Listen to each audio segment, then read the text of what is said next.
There's no question that some of our home waters and destinations for fly fishing have gotten busier since COVID. From the east, the west, to the north and south, we have definitely seen a boom in new anglers, new people out there in the country. But there is still one for sure way to avoid these crowds, and hiking into the backcountry might be the best way. Today, we have a guest that makes his living taking people into one of the most spectacular areas in the country. And by the end of this episode, you will have a guide to catching fish in the backcountry on the fly. This is the Wet Fly Swing podcast, where I show you the best places to travel to for fly fishing, how to find the best resources and tools to prepare for that big trip, and what you can do to give back the fish species we all love. Hey, how's it going? I'm Dave, host of the Wet Fly Swing podcast. I've been fly fishing since I was a little kid, grew up around a little fly shop, and created one of the largest fly fishing podcasts out there. JB from Fish to Fly Guide Service is here today to take us into his world of Western Wyoming and beyond. We're going to talk about the Green River, the Snake River, the backcountry waters. We're going to find out some of his favorite backcountry patterns. If you're going to put together a box in many places around the country, you'd probably want to have these patterns in your box. We're going to find out how to fish the soft tackle with weight and the lift. This is an interesting way. If you've ever had struggled fishing soft tackles or swinging flies, we're going to talk about a new way here. And also how to approach a water if you're new to some of these smaller streams and creeks. The best way to approach it so you don't end up stepping on fish. Plus, we're going to get his number one mistake to avoid if you're heading out this year, and why people are riding the gondola to the top of the mountain in his hometown to eat waffles to start their day. All right, we're heading to the current epicenter of geology formation in the U.S. Here he is, JB from fishthefly.com. How you doing, JB? I'm doing well, Dave. Yeah, thanks for having me on the show.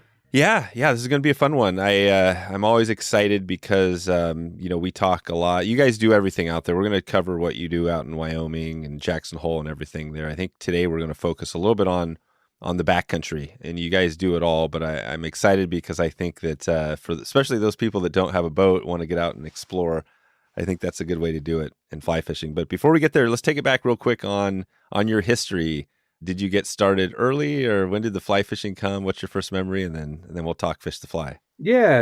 I guess my first fishing memories were actually like spin fishing with my grandfather. I grew up in Memphis, Tennessee, and we used to load up in the station wagon, Griswold style, and drive 2 days to northern Minnesota where my grandparents lived. And then when we get there that night, I'd go out and hunt night crawlers with my grandfather in his garden, and then we go fish the next day on the lakes there, catch some bass, some pike, walleye, sunfish.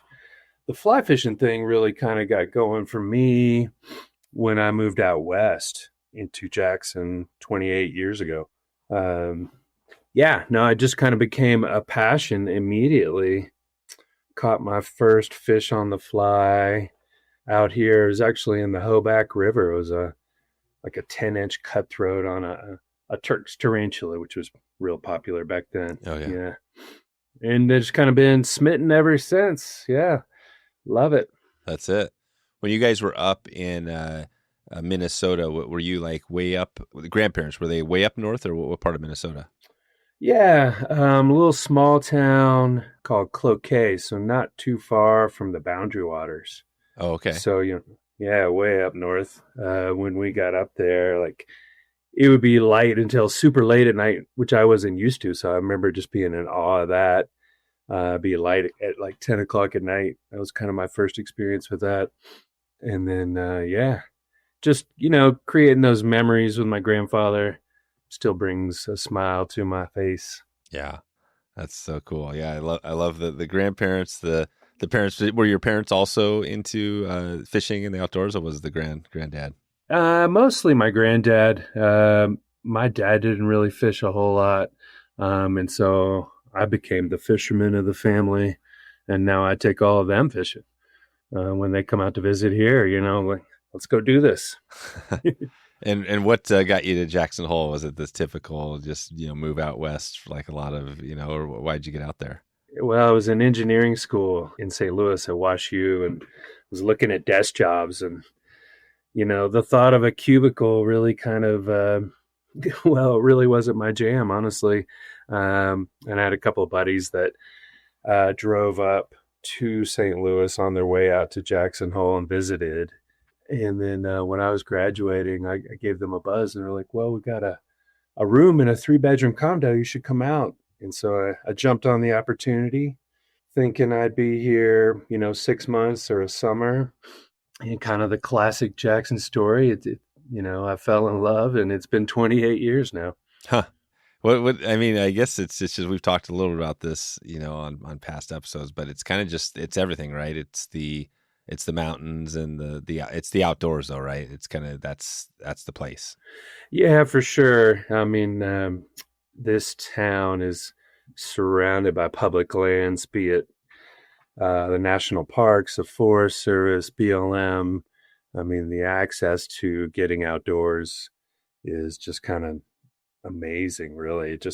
It's never ending. You could spend, honestly, I could probably spend the rest of my life looking at new water and not really fish the same thing twice out here. We're kind of up here in this, what we call the golden circle of trout. We're at the headwaters of 3 major rivers. We've got the Snake, of course.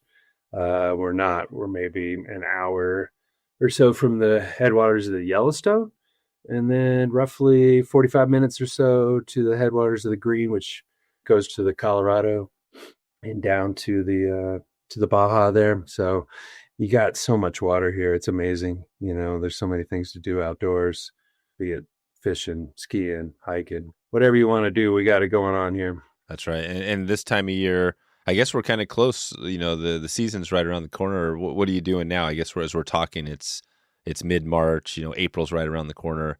What's that look like for you? So yeah, mid-March, we're finishing up a ski season. I work out at JHMR and help manage the host program. So I get a decent amount of skiing in the winter, which is fun.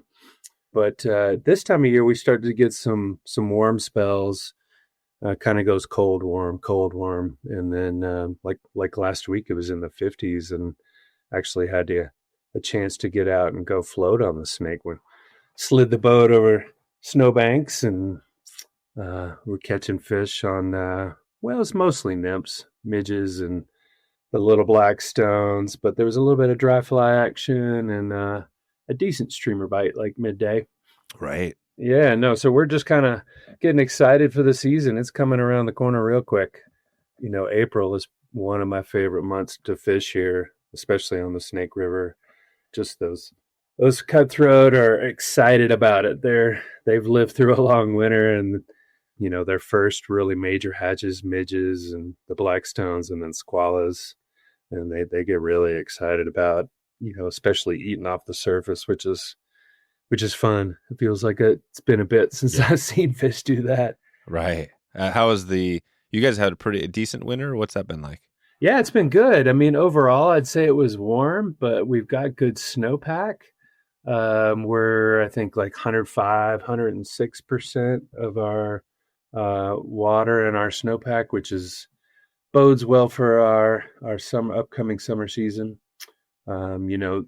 March, April, and into May really kind of help determine how well that will go. But, it's supposed to snow this week. It's kind of actually going back into winter for a minute here and then going to be back in the 50s next week. So looking forward to getting on the river then. Right. Okay. So, and you mentioned it. Yeah. The exploration is part of the big thing there. And I think backcountry is something we haven't talked a ton about getting out there. Maybe we could just cover that a little bit just on the, what that looks like. So if somebody's coming in talking about, getting into the backcountry, or maybe they're just going to be out in that area, what's that look like? Is it just, do you guys guide for this? How does that look? We do guide for this. Fish the Fly has some unique permitting that allows us to go into some of the tributaries of the tributaries on the Snake, honestly. So you would probably come, if you were coming to stay here, you'd stay in Jackson, and then we'd drive roughly 45 minutes, hour, maybe hour plus in a few different directions, honestly, and drive up into some drainages that don't see as many folks, and then hike a little bit, in those hikes, we've got 7 different creeks or rivers that we fish. And so the hiking can be, an up and over and a little bit of elevation gain, or you can be kind of just walking level along the stream bed. Then we fish. So all these waters are roughly 7,500 feet in elevation, and got to let them warm up a little bit usually because Oh, right. yeah, we're not fishing them until after snowmelt ends, and late June is probably about the earliest we do some of that. Early July, and then into mid-September or so is really kind of the season for our backcountry creeks. But when we get there, it's usually a dry fly thing. Cutthroat trout love to eat off the surface. There's no doubt about that. So we love them for it. Is there a mix of the cutthroat species, or are these all like Snake River, or what are the cutthroat up there? It's a lot of Snake River cutthroat trout, and there's a lot of Yellowstone cutthroat trout. The Snake River fine spotted cutthroat trout, I guess, is what I should officially call it. It's a subspecies of the Yellowstone cutthroat. It's a super unique trout. It's the only subspecies whose historical range actually lies within the historical range of another cutthroat. So would be the Yellowstone cutthroat. So, and that's because of these Snake River cutties, or the fine spots, evolved from the Yellowstone cuts. It was roughly, I don't know, 20,000 years ago or something that the last glaciation period came. And then it kind of cut off our valley a little bit, so the fine spots range is, from Palisades up to Jackson Lake, roughly. And these glaciers kind of cut it off within that zone. And then there was a genetic mutation that kind of created these fine spots. Like, they're the only way to tell them apart from a Yellowstone cut is by their spotting pattern. Everything else, if you sent a sample to the lab, it would tell you it was the same fish. So they kind of evolved within that little range on their own, and then became the dominant species in that range as well. So we do have a mix of those fine spots in Yellowstone cuts, especially up in our backcountry creeks. But overall in the drainage, the fine spot has outcompeted, the Yellowstone cut and then any introduced species through the years as well. It's a pretty hardy fish, honestly. Yeah, They're really adaptable. They're not afraid of fast water. They're used to having rivers and creeks that change with the snowmelt and adapting to that. So it's super unique trout. Wow. So the only way to tell, I mean, if you look at the two side by side, the fine spot is the Snake River just has finer spots. Is that the main way? Yeah, so it's got like these little smaller peppery type spots, and it'll be all over the body. Whereas like on a Yellowstone cut, they're rounded spots, and they're typically grouped more towards the tail. Yeah, so they're, that's always kind of fascinated me that they really are the same fish, except for the fine spot, kind of evolved and then became kind of the dominant species within this drainage. Right. And then are the ones in the Snake River, are you also downriver when you're floating catching both species, or is it mostly the Snake River? It's mostly the Snake Rivers. You do find a couple of Yellowstone cutties down there as well, but it's mostly Snake River. It's once you get below there on the Palisades and over towards like the South Fork that you see a lot more Yellowstone cuts again. Yeah, I'm looking at it now. I see the photo. Yeah, it's kind of, they have finer, maybe even more spots. The Yellowstone cutthroats are kind of bigger and maybe not quite as spotted. Is that the case? Yeah, exactly. Both of which are beautiful fish for sure. I think they are. They're gorgeous, they're kind of that golden yellow, and then those bellies take on like some yellowish orange hues when they get bigger. We call them the yellow bellies. Oh, right. Yeah, they're fun. Our cutties get to, maybe 16 to 20 inches would be the average. 20 inches and above would be a fairly exceptional cutthroat trout. But they're doing well. they're doing really well in this drainage. Yeah. Do you guys do different on the day? Is it mostly a day trip, or do you guys do any like backcountry stuff out there? And could you go out there? Is this going? Are you in the national forest sort of thing, or the park, or what's that look like? We do day trips, and then they are into, these waters are within the forest, a lot of which some of these creeks go from the forest and flow straight into the park. So you might drive through the park to get to the forest, so you're still kind of right under the Tetons more or less. But yeah, we do day trips, and so they're longer days, which is great. You kind of have a chance to get out into zones where your cell phone doesn't ring. Man, you can detach a little bit, and kind of, I think of it as recentering yourself, and just kind of seems like I come back more relaxed every day that I go out to the backcountry. Once I return, I'm more relaxed than when I started. Yeah, for sure. And you're surrounded by, right, the Tetons. Are you seeing the mountain jagged peaks everywhere when you're hiking in through there? Yeah, in some creeks, yes, and in some creeks they're filtered, and then you're in the Gros Ventre range. There's also the Snake River range.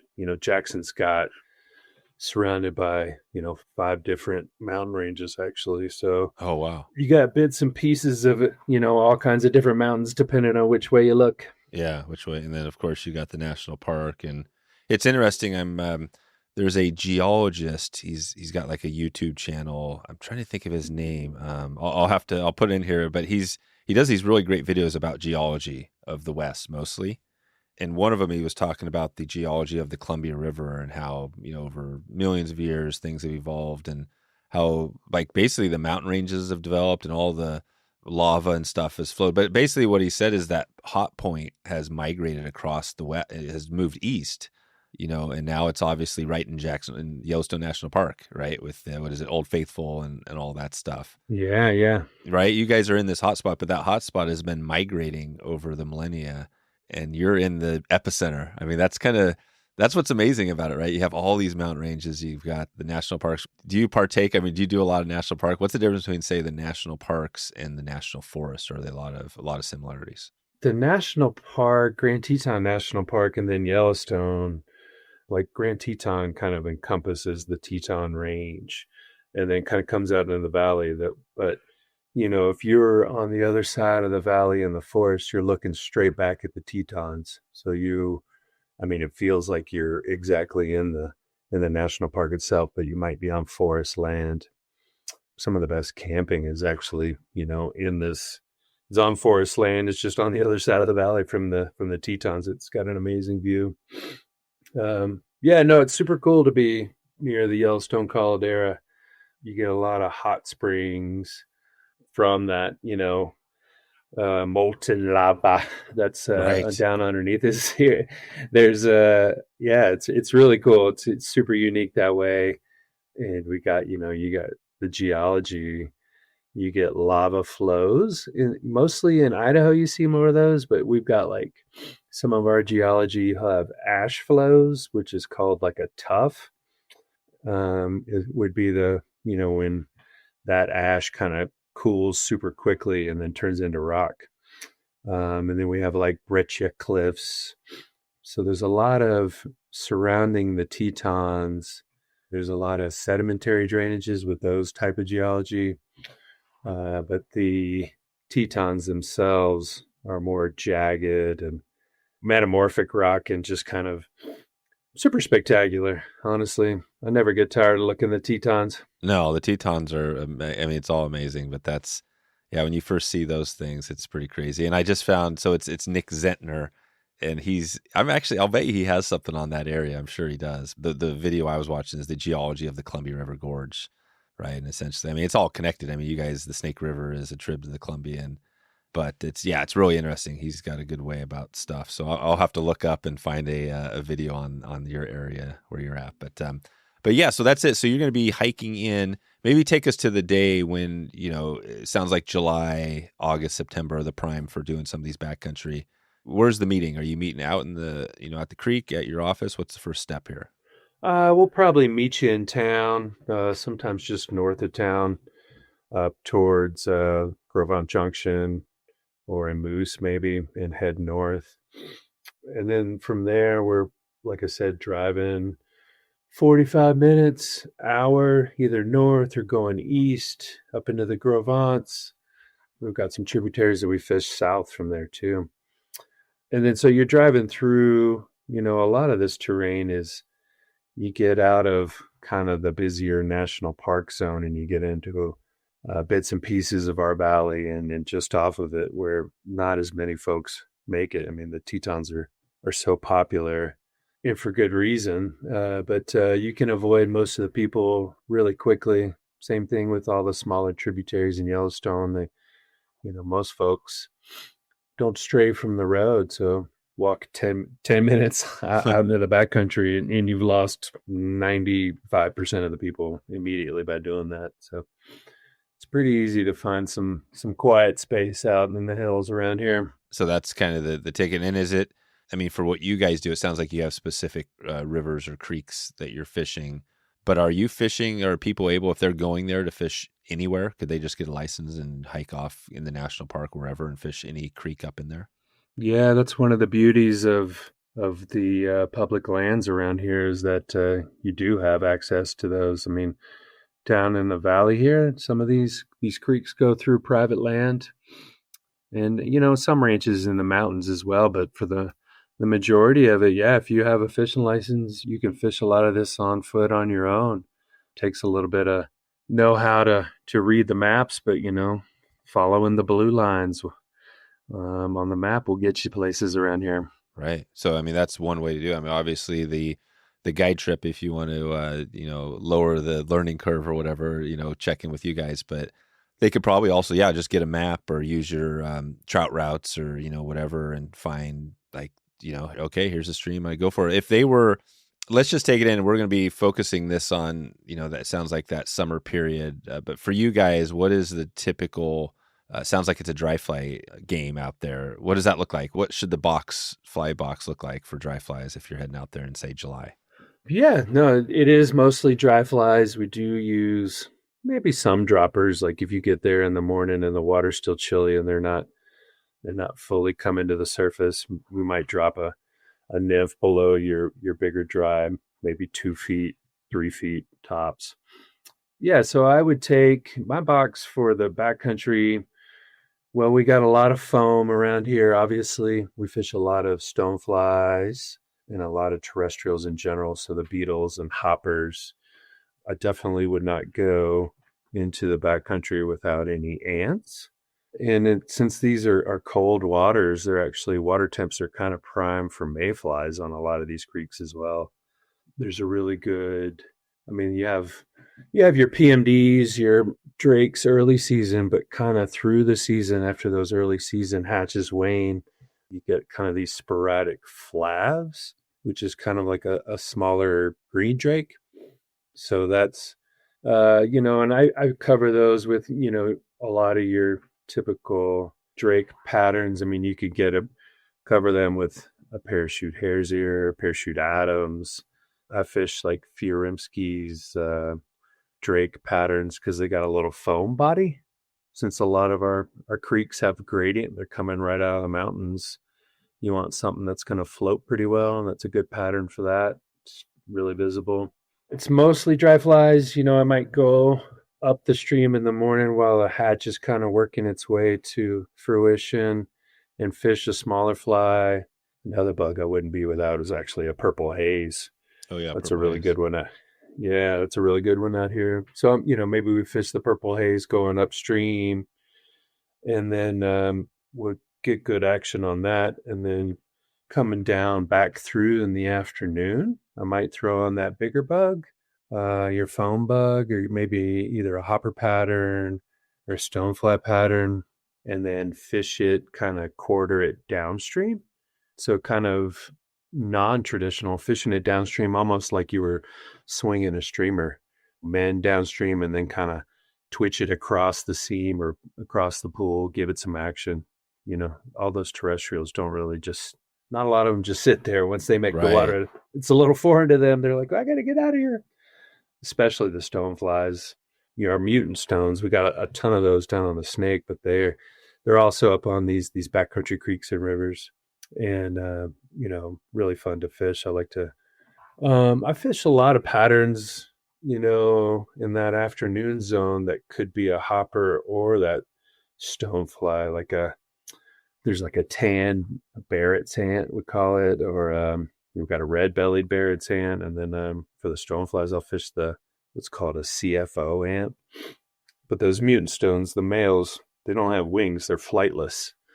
So by working that downstream end and then twitching across, you're really imitating those males well. And then, also the females, like they come back to the water in the afternoon on their egg laying flights. And so they're dropping down to the water and scooting along it and dropping eggs. They drop eggs from the surface to the, riverbed. And so things that move get attention for sure.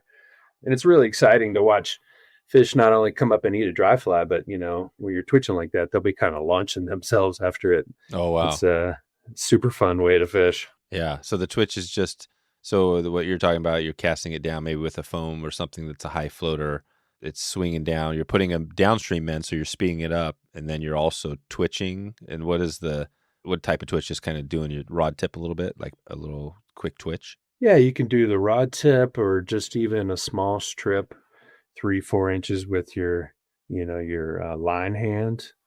We'll cover that. If it's a bigger, flatter pool and say there's not a lot of current to work with, a lot of people lift the rod tip so it just kind of slides along the surface, kind of the same way you would fish, say, a soft tackle under the water, but you're fishing the foam bug on the top and just kind of it skitters right across, makes like a little V wake right behind the fly. Yeah.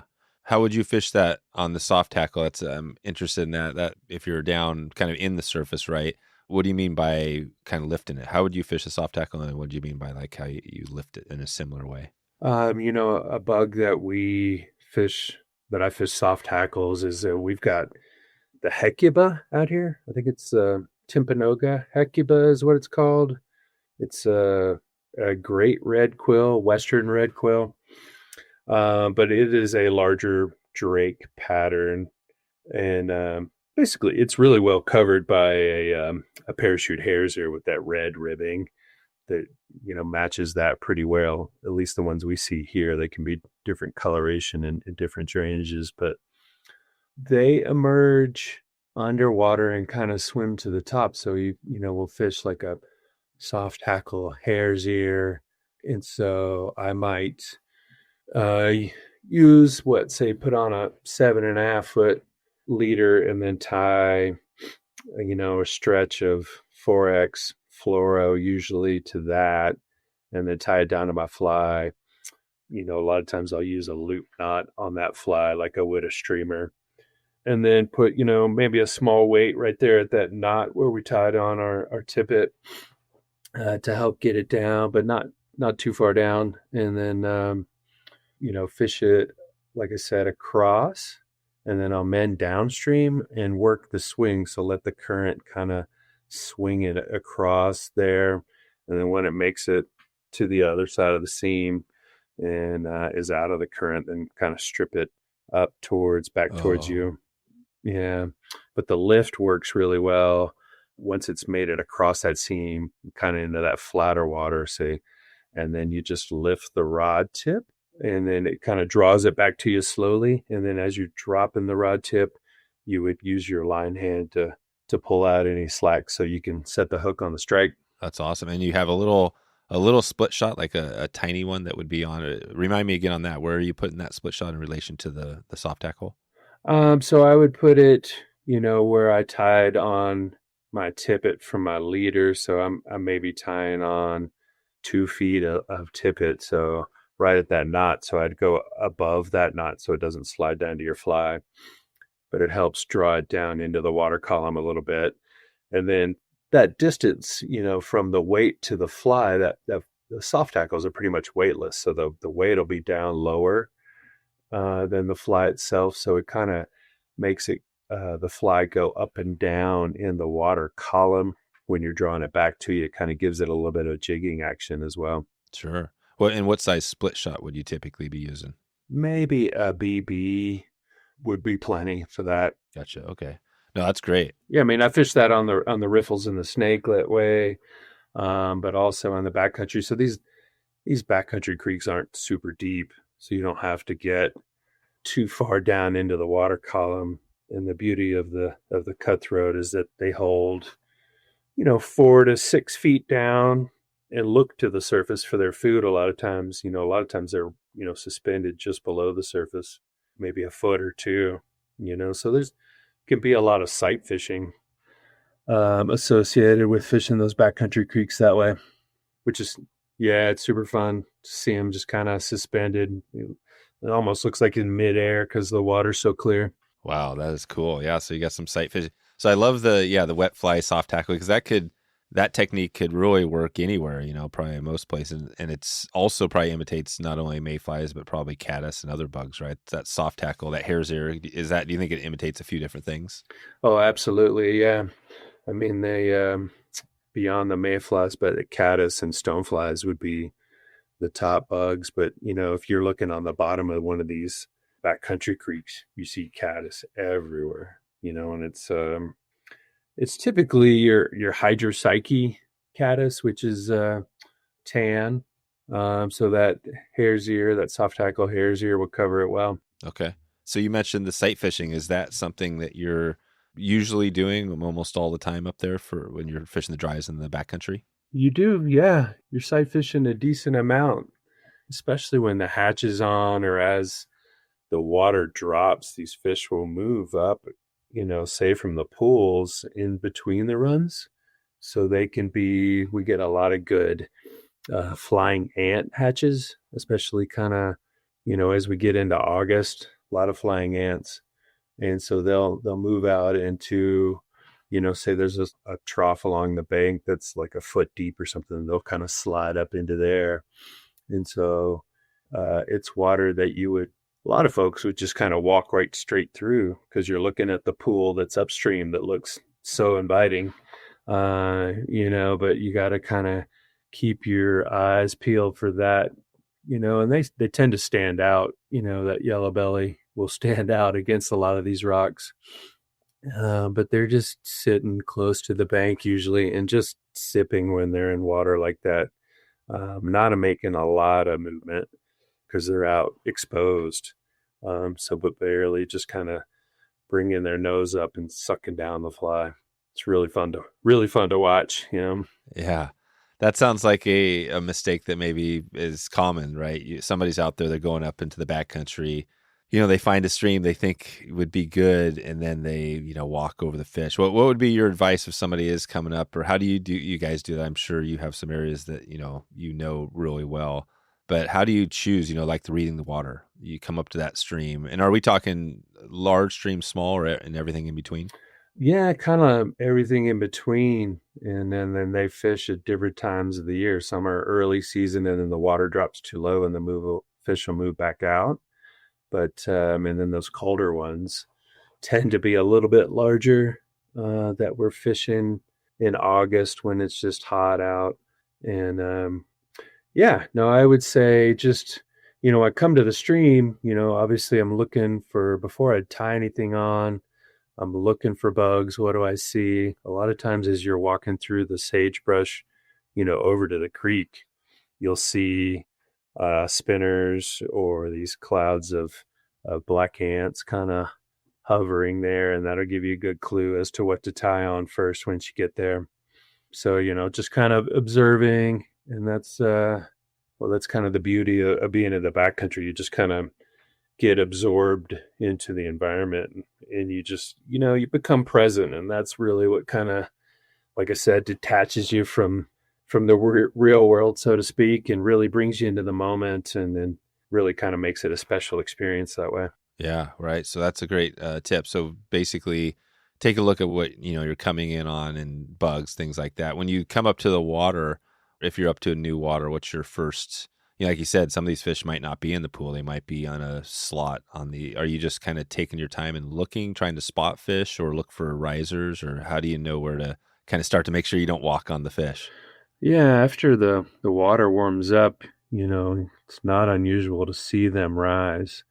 So you look for those rise forms and kind of, yeah, just look for that and fish to that. But yeah. That's the easiest way to do it, just to look for risers. And if they're not rising, can you still get them on the terrestrials and ants later in the day, even if you're not seeing a ton of risers, or is it typical in those backcountry streams you're seeing lots of fish rising? Well, yeah, it'll slow down. The rise periods probably where they're coming to the surface is typically like 10 to 2.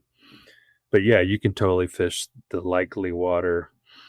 And like I said, there's some mornings where you get up there and it's been colder overnight, or we had a rain recently and the water's cooled down a touch. And so, I'll start with a foam bug and maybe something as simple as like a pheasant tail dropper or the hare's ear dropper. You don't have to get too crazy on your droppers out there, honestly. And then, run it through the pool, just the likely looking water. They'll eat the nymph, but a lot of times those cutties will come right straight past the nymph and go eat that bug off the surface. They love to eat off the surface. Yeah. And that's when you're okay. It's time to cut off that nymph, and we'll just go single dry. Switch it up. Yeah, totally.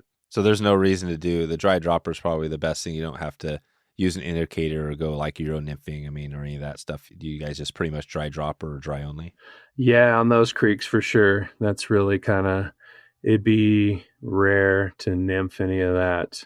You might run into, say, some big beaver ponds, where a small streamer, like a little leech pattern usually is good, or sculpin pattern, like a smaller sculpin pattern, and, swing it through the pool. But typically it's dries or dry dropper, and get to watch those fish eat your fly all day long. It's kind of fun that way. Yeah, that sounds great. So I guess it sounds like you guys, yeah, and like anybody listening, if they're out in that area, they could get to a spot, a trailhead, have your gear. It sounds like you guys hike up a bit, maybe a certain distance, get over a pass or something, then drop on the other side. I mean, you're just kind of getting out away from the crowds a little bit. Is that the secret? Or is there a reason why you might want to be hiking, a longer period of time, maybe hours potentially? The farthest we would hike from wherever we park the car is maybe like 45 minutes, but it will get you well away from where anybody else that might have driven into there, where they might fish. I mean, you don't see many people, but typically folks fish closer to where their car is parked. So when you hike in, you get to that quieter water where you don't see any people. Sometimes, we're using the hike to get up to, there'll be forks of a creek, and you're going up to fish one of the two forks and make your way up a specific drainage that way, and fit versus fishing the main stem below where they come together. And those forks will be just that much colder than, say, the main stem. As the water drops and the temps get higher during the summer, those cutties will definitely seek out cooler water. That's part of what allows them to kind of sit in that shallower water. They're happy with that because they, if it's colder, they'll go up into that shallower water. Gotcha. Wow, this is great. So and you guys, like we said at the start, you guys do a little of both. So, what do you think is the biggest, for somebody listening, they're thinking, okay, I could do the big water versus the small water. Are there some similarities there on, the whole, what you guys are doing, or are they kind of night and day as far as the fishing, or if somebody was kind of choose what they wanted to do? There's a lot of similarities, but they're really two totally different experiences. The boat is awesome. It's relaxing, and you float, and you don't really have to work quite as hard to get those fish. And right. You got to drink a nice beverage like on the boat. Yeah.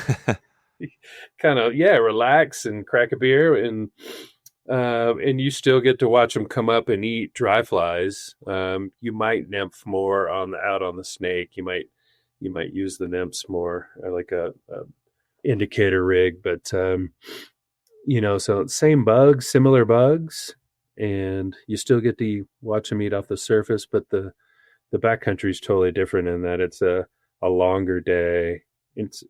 really kind of more for an adventurous type angler, somebody that doesn't mind getting out there, wandering and exploring and seeing some new stuff. And it does require that, you're somewhat physically fit. You're up above 7,000 feet in elevation and need to be able to hike some. So It's amazing.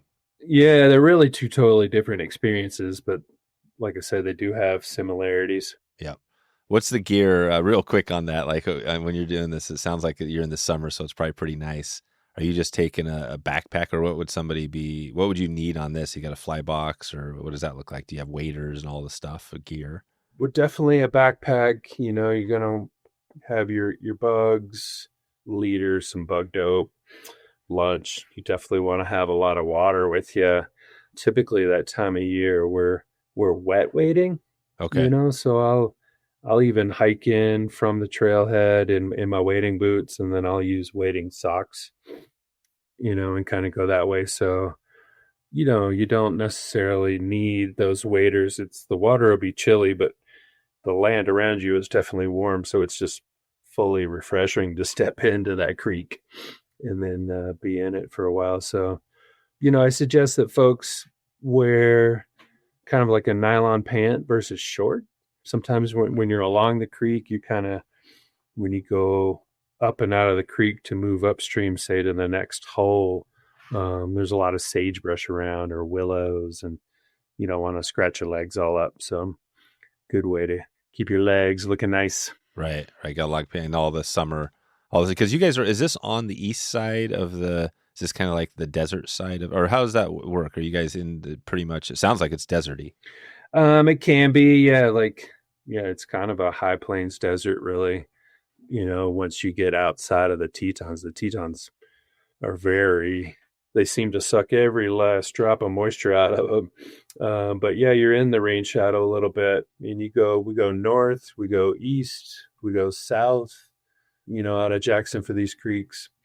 So all different directions, but it's typically drier landscape, sagebrush, like I said, the willows, most of your vegetation, tree wise or willows is right next to the stream. And then, a lot of sagebrush flats in between and around it. How do you guys choose where, you've got all these streams where, north, south, east, west, which ones you're going to any given day? It's timing. It's time of the season. Some of these are pretty small. You can almost even hop across them or do a nice leap and jump across some of these creeks. And those fish well early season. But once the water drops, it gets warm, and those fish tend to drop back into a main stem of a river or another creek. And then, as we go through the season, like I mentioned earlier, we'll seek out the ones that are just a touch bigger, but colder on average. Sometimes when you'll do a stream crossing first thing in the morning, and the water temp will be, say, 48 degrees, 50 maybe. So super cold. And so those are the waters we seek out kind of later in the season, August, and then that early September, because they tend to hold more water. It's colder. That colder water made me think of another bug that we fish. What's that one? That's fun to fish is the crane fly. Oh, the crane fly. Yeah, crane flies love, those colder waters that are flowing through a hotter or warmer landscape around them. That's kind of that's typically where you'll find them, is in that colder water. And so that'll be a big bug you can fish early in the morning. And that one you put a lot of action on, they're moving quickly across the surface, but you could fish it pretty similar to, we were talking about fishing that foam bug earlier, where you're swinging it downstream, almost like a little streamer or soft tackle. Yeah, so you can do that. Okay. And are you at times casting up into some of the pools upstream, doing your typical dry fly sort of thing, or how does that look? Oh yeah, absolutely. I mean, typically we, once you get to where you're going to fish, you move upstream to fish it during the day. So yeah, you would fish upstream and from behind where the fish are lying. Right, casting up and looking for fish, feeding, or even spotting fish. This is awesome. Well, that's a little bit of a primer on some of the backcountry, getting a taste for that. Maybe just take us, through kind of your other, I know you guys do the green, the snake. Well, what's that look like? And you have some guides. There's a cool picture of your guides is on your website that I think you're all in dry suits. It looks like you're in some, some big river trip. But yeah, what does that look like throughout the year? Maybe first off, where is that picture? Was that like, why were you all wearing dry suits? What was that picture? And then what does the rest of your, areas you fish look like? Yeah, so those dry suits, that's a swiftwater rescue Oh, course right. that we took. So yeah, and so the snake is swiftwater, and that's definitely part of the training to be a guide here, especially on the snake, is that swiftwater training. And then yeah, so I mean, it's just like the backcountry creeks. Some of these rivers fish at different times of the year. Say like the Green River fishes will kind of fish early. The snake will fish well, say, right now, like mid-March till early May-ish, whenever runoff decides to come. And then it gets super muddy, and then we'll kind of head down towards the green in that zone through the month of May and in June. Because those brown trout, you still experience runoff down there, but it's below two large lakes, the Green River lakes. And so it's not, it can be some of the water. Sometimes it's muddy, but sometimes it's just like tannin colored. Yeah. And So they'll fishable. feed well. Yeah. The brown trout that live down there are certainly not afraid of that kind of water. They're all browns are a light sensitive fish. So cloudy waters is what they love, really. It kind of hides them, when all the food's out.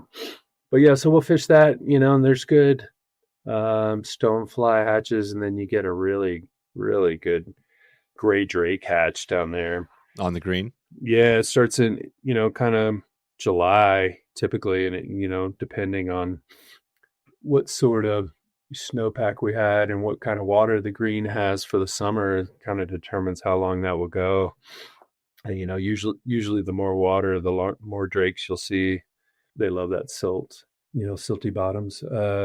So yeah, no, it's really cool. The green's a completely different experience. It's smaller water. We float that You doing rafts or drift boats? in drift boats. I've got a headhunter skiff that I'll use down there on the green.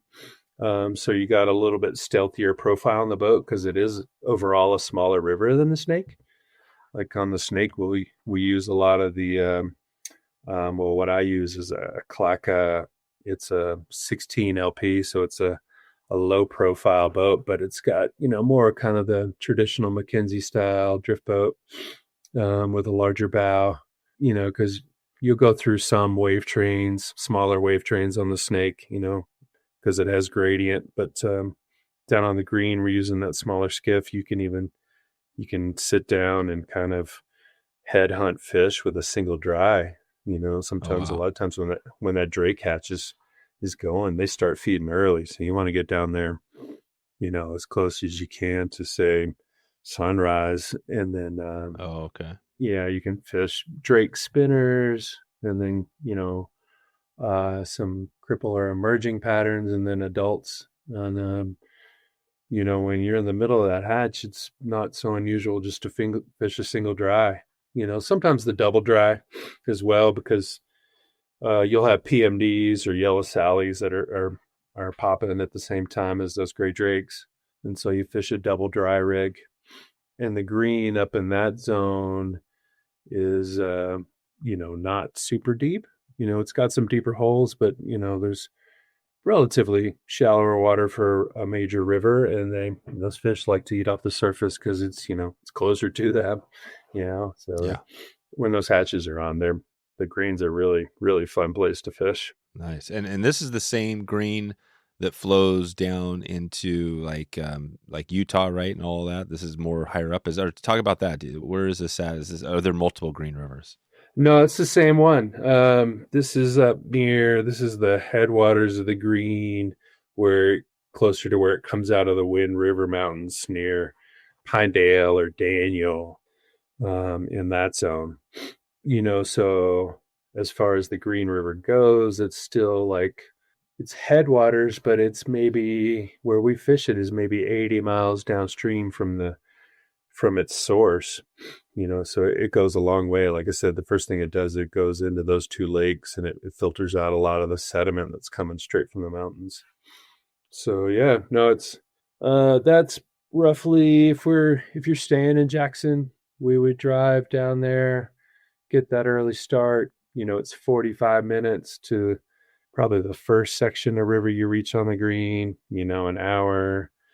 Could be, the farthest out we would be was an hour and a half from Jackson on your return trip coming back in that day. So you get an early start, fish that bug hatch, and then as the green drops, it gets a little warmer in the afternoons, and then the sun's fully high in the sky, and those browns they'll just shut off. It'll be like somebody flipped a switch. They're like, all right, we're done. That's it. That's it. And then once you start to see that, I mean, there are rainbows, and there's actually the Colorado River cutthroat down in the green as well. And so you can get some action on those guys, but typically we're heading, back to Jackson by like 2 p.m. a lot of days. Gotcha. Okay. Yeah, it's pretty cool to see it where you're at on the map, because you've got the Wind River Reservation kind of roughly in the middle of the state.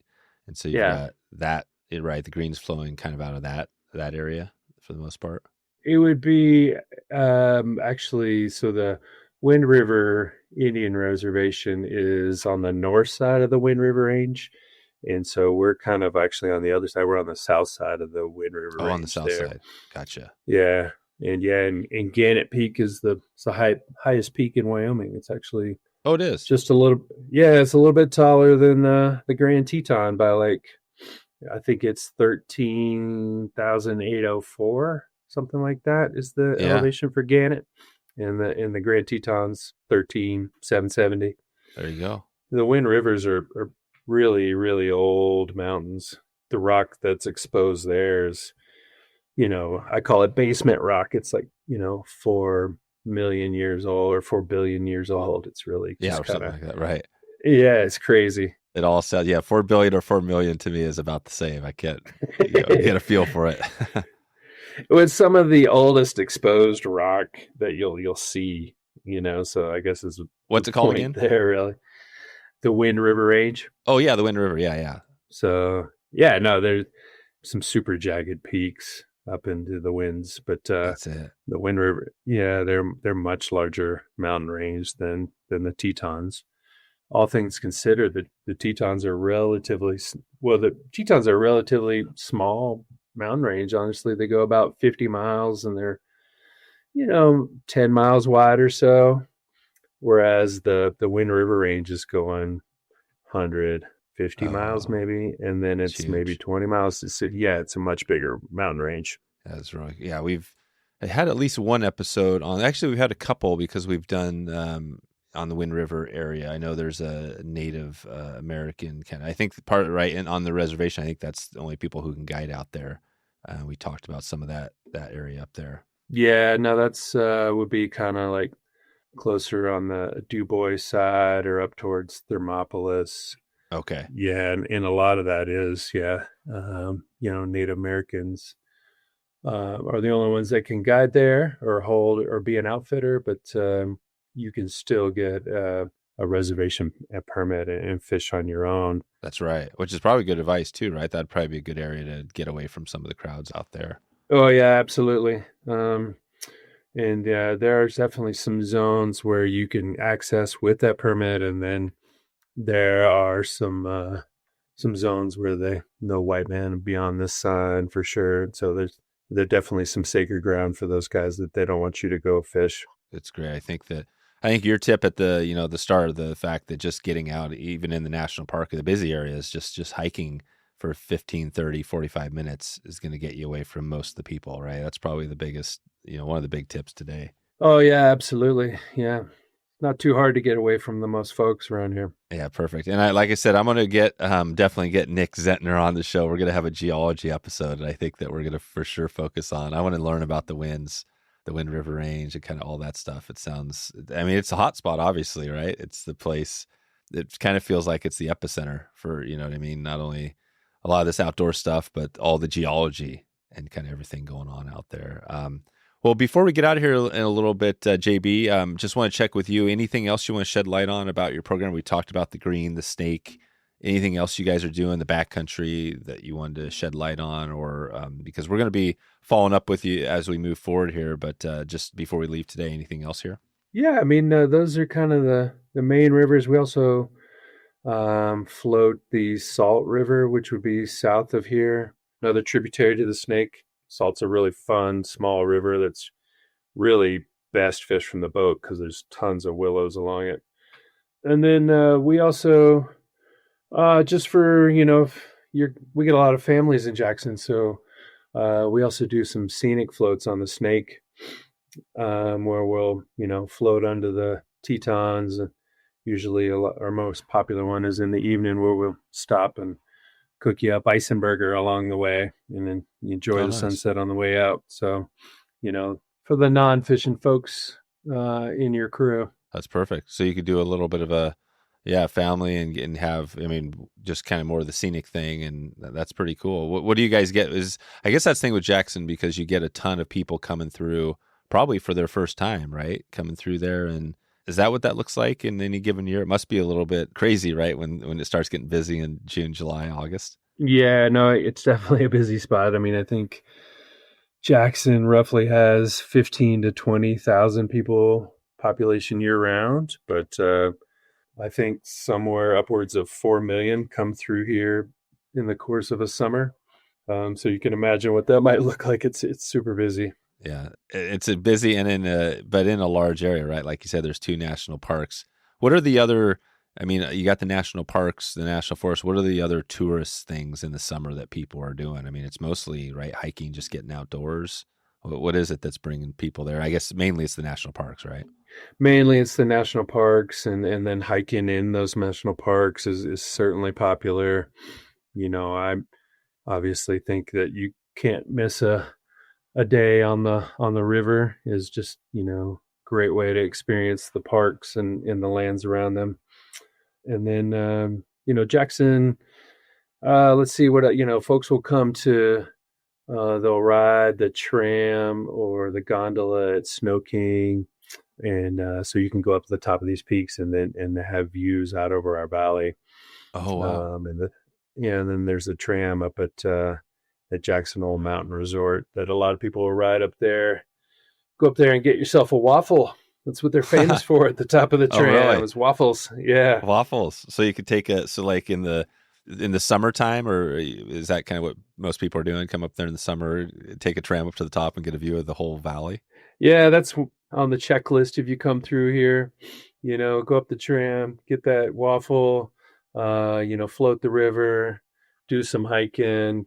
You're out there looking for wildlife is a really big one around here. It's Grand Teton and Yellowstone. What's the wildlife? What are the ones? I mean, obviously it's got some of the ones you won't see anywhere, buffalo and things like that, but what are people looking for out there? Yeah, so we got a lot of those, the bison, and then we've got pronghorn, which is a cousin to the antelope, but a lot of mule deer, a lot of elk. You see moose out here, bears. We got black bears. We got grizzly bears. A lot of the big animals. So that's a pretty popular thing to do is, go on a wildlife tour. So you see the parks and see the animals, and it's pretty cool to be surrounded by that many animals. It's America's Serengeti, they call it around here. Yeah, that's what it is. I mean, just the buffalo or the bison, just seeing them out there, or, sometimes you'll be on the road, right? And there'll be a close encounter. They'll be right next to your window, some of those. And that's really, it's amazing. I mean, just that right there is worth the price of admission, right? Yeah, it's crazy. I mean, they're, some of those bison are as big as your car, right? So I know.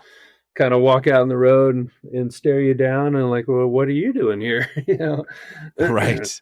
No, it's super cool. Like you'll get what we call them bison jams, where the herd will just kind of be crossing the road, and they'll, for whatever reason, decide to stop in the middle of the road. And so you're not going anywhere for a while until they decide to move. No, exactly. Yeah, we had a cool moment on a stream. We were fishing in the middle of the park, and just we hiked off a ways, right? But we were out with some bison, and it was just really cool. There's a herd of them, and they're all wallowing in the water, the mud flats or whatever. But yeah, it was just really cool. We're sitting there fly fishing. They're like, we're waiting for them to cross the creek, so we don't get in any trouble with them. But it's just a cool area. So this has been good, JB. I think we can leave it there today. We'll send everybody out to fishthefly.com, and they can check in with more on this. I think it's been really cool just hearing, the opportunities, right? You mentioned there, just the backcountry, everything going on there. It's not just about the fly fishing, right? It's about the mountains, and there's so much to do. So I think that would be a good start for me when I think about it. I'd love to go maybe get a day in the backcountry, maybe float the river for a day, maybe hit the green, mix it up. So you're kind of doing a few different things, and that's awesome. Well, I appreciate your time today, and we'll definitely be in touch because we're going to be doing more of this, probably connecting with some of your guides and some of the other areas, but definitely appreciate the time, and we'll be in touch soon. Awesome. Well, yeah, thanks so much, Dave. I appreciate you having me on. All right, your call to action is clear today. Head over to fishthefly.com and find out more information. Let JB know you heard this podcast and check in with him. Find out about some of these amazing backcountry hiking trips, pick his brain on floating the rivers. It's the best place to start right now if you want to get into it. And also, please follow this show so you get updated when the next episode goes live. Click that plus button in Apple Podcast, and the next episode next week is going to be awesome. We've got a couple of big ones in the bucket and littoral zone, are both coming up next week. On Monday, the littoral zone, Phil is always bringing his good stuff, so stay tuned for that. Subscribe so you get updated right now. If you haven't yet checked out Wetfly Swing Pro, you can go to wetflyswing.com/pro. Enter your name there. We'll follow up with you some details on that. We are just doing a slow trickle out for those interested. I'm just kind of hearing back on the podcast before we kind of go all in on this. So go to wetflyswing.com/pro and you can find out there. All right, I'm going to get out of here. Hope you have a great morning. Hope you have a great afternoon or an amazing evening. And we'll see you on that next episode. Thanks for listening to the Wetfly Swing Fly Fishing Show. For notes and links from this episode, visit wetflyswing.com.